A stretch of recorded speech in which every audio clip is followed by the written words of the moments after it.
The city pulsed with a low, constant hum, a symphony of data streams and digital whispers. Alara navigated its invisible currents with practiced ease. Her apartment, a minimalist sanctuary, was a testament to her curated existence. Every item, every piece of art, every book had been recommended, filtered, and ultimately approved by the algorithms that governed her life. She woke not to an alarm, but to a gentle cascade of curated news headlines appearing on her smart mirror. Weather, traffic, a summary of global events, all tailored to her interests, her predicted needs. No surprises, no jarring interruptions, just a smooth, predictable start to the day. Her breakfast, a precisely balanced nutritional shake, was ordered the night before based on her biometric data and projected energy expenditure. The delivery drone arrived with silent efficiency, leaving the package on her doorstep. Alara never had to think about it. The system thought for her. Her work was similarly seamless. As a data ethicist, she was tasked with understanding and refining the very algorithms that shape society. Her colleagues were a global network, their interactions mediated through hyper-efficient communication platforms. Meetings were scheduled based on optimal time zones and individual productivity peaks. Projects were assigned based on skill sets and predictive success rates. It was a world of perfect optimization. But lately, a subtle unease had begun to creep into Alara's perfectly ordered life. It started with a flicker, a glitch in the matrix of her curated reality. She'd noticed a recurring advertisement for a small, independent bookstore that specialized in physical books. The algorithm, usually so adept at predicting her desires, seemed to be struggling with this outlier. It kept pushing, as if trying to force a square peg into a round hole. One evening, instead of her usual algorithmically selected documentary, Alara found herself drawn to a notification she'd almost dismissed. It was from a forgotten subscription service, a relic from a time before hyper-personalization. It was an alert about a live performance at a small, intimate venue on the other side of the city. The notification was simple, unadorned, and entirely uncharacteristic of the slick, personalized alerts she usually received. It simply stated, "The Lumina Collective. Tonight, 8 p.m. Limited tickets remain."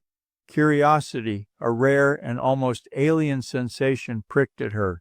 She hadn't discovered anything in months, not in the true sense of the word. Everything was presented to her, pre-digested and approved. The Lumina Collective was an enigma. Their music wasn't on any streaming platform she subscribed to. Their social media presence was minimal, almost non-existent. Against her ingrained instinct for efficiency and predictability, Alara decided to go. She didn't consult her schedule, didn't check the predicted traffic, didn't even bother to look up the venue's reviews. She simply put on a coat and left. The journey across the city was a jarring experience. The public transport, while efficient, was a chaotic mix of unfiltered human interaction. People talked loudly, laughed boisterously, and even argued. It was a stark contrast to the hushed, controlled environment she was accustomed to. The venue was tucked away on a dimly lit street, its entrance marked by a faded hand-painted sign. Inside, the air was thick with anticipation, a palpable energy that was entirely different from the sterile buzz of her digital world. The audience was a motley crew, students, artists, old couples, all gathered for a shared experience.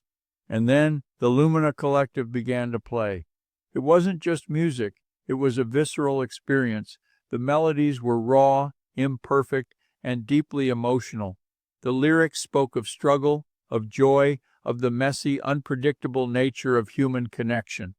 Alara found herself captivated, not by the perfect harmonies or the polished production, but by the sheer, unadulterated humanity of it all.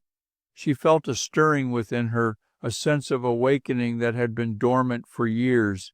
The algorithms had provided her with information, engagement, and connection, but it was all filtered, sanitized, and ultimately hollow. This was real, this was messy, this was alive, As the last notes faded, a profound silence fell over the room, broken only by the thunderous applause.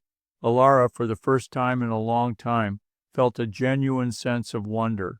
She realized that in her pursuit of perfect information and seamless engagement, she had inadvertently subscribed herself to a life of predictable monotony.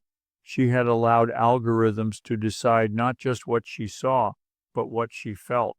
Leaving the venue, the city lights seemed brighter, the sounds of the night more vibrant. She knew, with a certainty that transcended any data point, that her curated existence was no longer enough. The algorithms could provide information, but they couldn't replicate the thrill of discovery, the warmth of spontaneous connection, or the raw beauty of imperfection.